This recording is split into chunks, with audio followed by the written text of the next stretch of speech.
Hello everybody.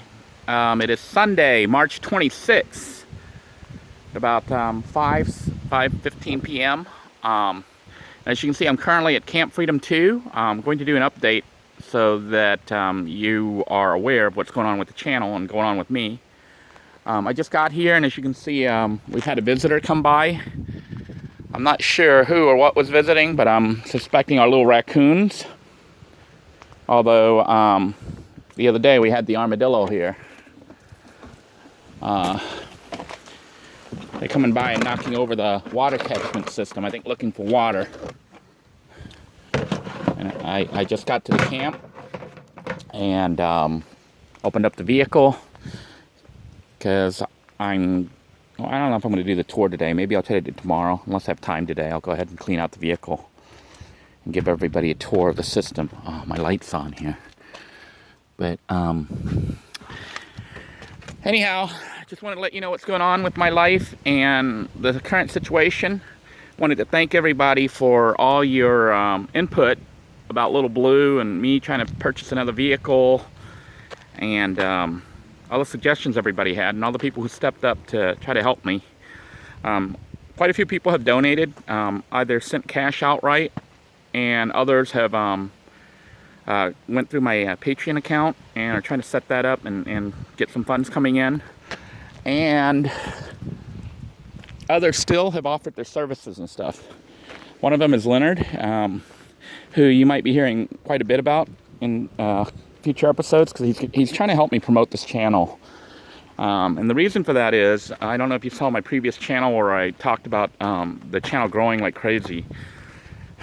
When I first started living in the van about almost 9 months ago, when I was actually on the road and living full-time in it, the channel was actually not generating any income, really. It was like, for the first 3 months that it was up, it made, I think, a whopping 50 or 75 cents or something.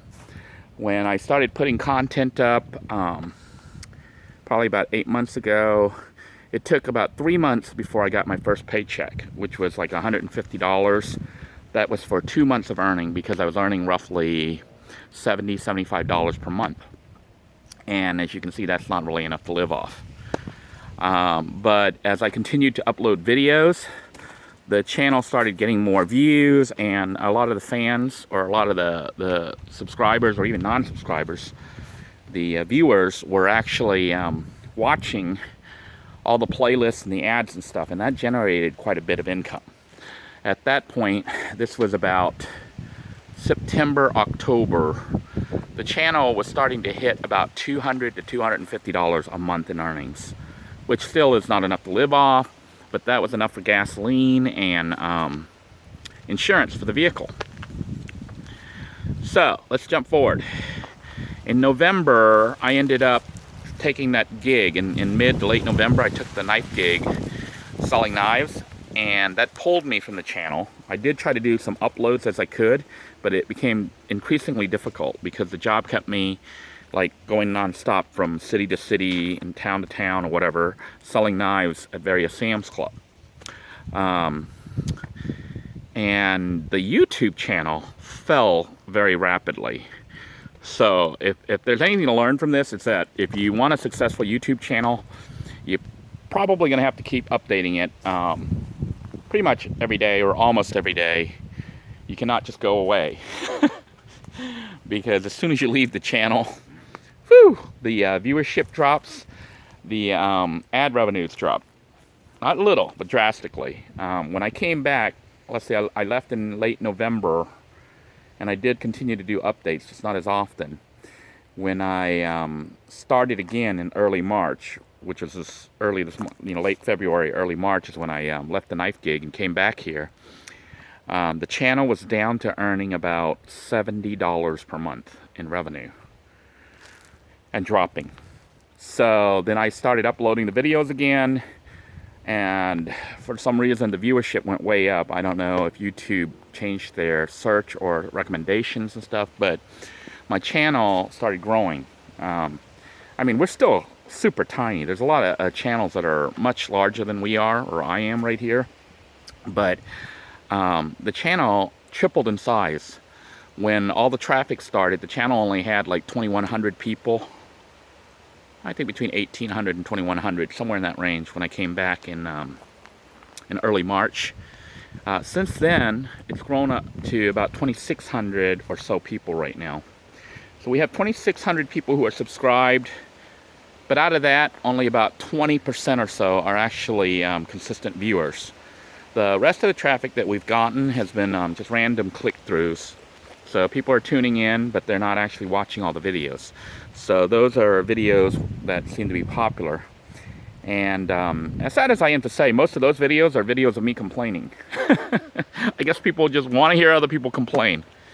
But anyhow, we're not going to be doing a lot of complaining here. We're going to be doing some new content. And this is possible because when I saw those numbers jump like that, I was like, you know, this could conceivably be a new job for me if it works out, if there's actually enough demand for it. So I decided to set up the Patreon channel, or the Patreon page, per requests of various viewers who've been asking me, like over the past year, almost the past 9 months, 8 months I've been on the road. I went ahead and did it. Now, we don't have a lot of patrons right now, and that's okay.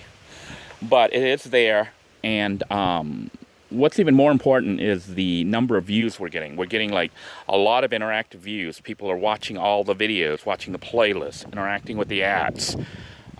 Even though my subscription base is very small, I think cranking in about $500 a month is not bad.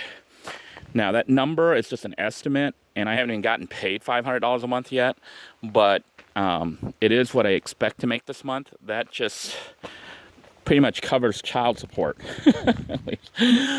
But it's giving me some hope that if the channel continues to grow and I can continue to keep the traffic coming, it could become a regular job, and I can actually earn enough to cover child support, cover insurance, and cover living expenses. So that's where we're at, and that's why I'm out here today, because there are going to be changes.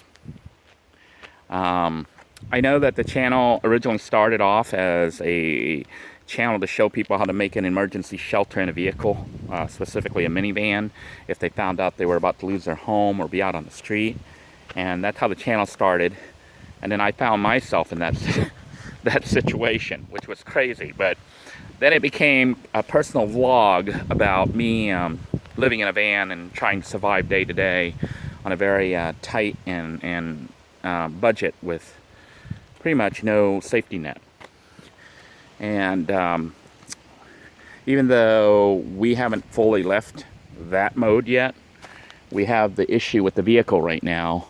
Those of you who have been following where my van is, I think it's on her last leg. Little Blue has served me very well, but I think she's about ready to retire.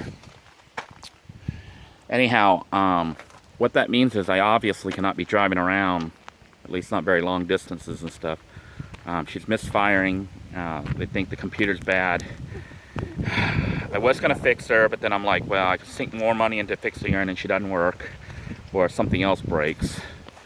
And I contemplated looking for another vehicle, but then the vehicles I've looked at, they look like crap.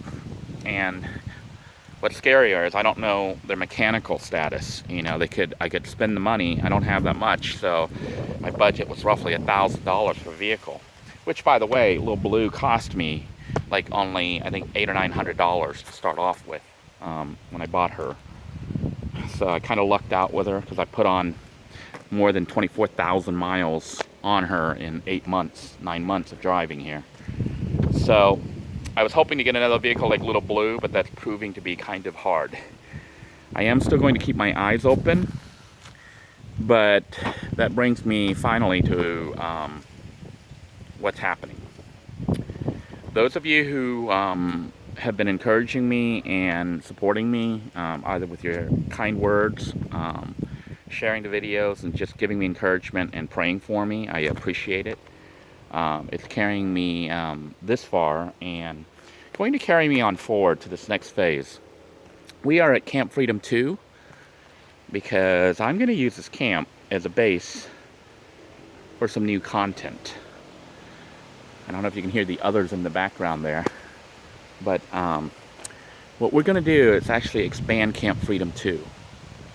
I am going to start building and expanding this area. You know, we're probably going to expand stuff to include survival in the bush. So I have walked here often, but never actually gone back here to see what's back there. And that's going to be one of my first things, is to actually scout and explore this area surrounding Camp Freedom 2. The actual woods, and see what's behind here. Because once we make that assessment, I'm planning on building some stuff.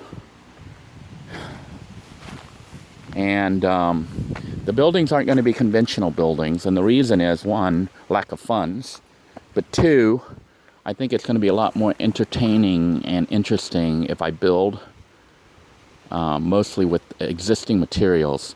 Although I do cheat a little bit, I'll admit I'm not a purist. I'm not going to build. I'm not going to make my own rope. I'm going to buy rope if I need rope. I'm going to use tape and modern conveniences if I have access to it. Okay, so if I didn't have access to it, yeah, I would make my own rope and whatnot. But I'm not like that. What's that prep guy? He's got a really popular channel, Primitive Technologies. Yeah, that guy is like amazing. But anyhow, I'm going to try to build some stuff out here, just kind of for fun and also for practice. But we're going to end up going in here to explore the bushes. It is kind of scary back here. So I definitely will be carrying my machete and maybe my hatchet. Because we do know there's cougars running around back here. And we know there's armadillos and probably raccoons. And I can hear the others in the distance. Kind of wish I had an aerial view right here of this spot. That would help me a lot. I think I could try Google mapping the spot, but the map is so old, it probably doesn't show much. But I'm going to try to explore. So, I want to thank everybody for joining in. And giving me the support and encouragement that you have. I do appreciate it. So, until next time, everybody, have a great day.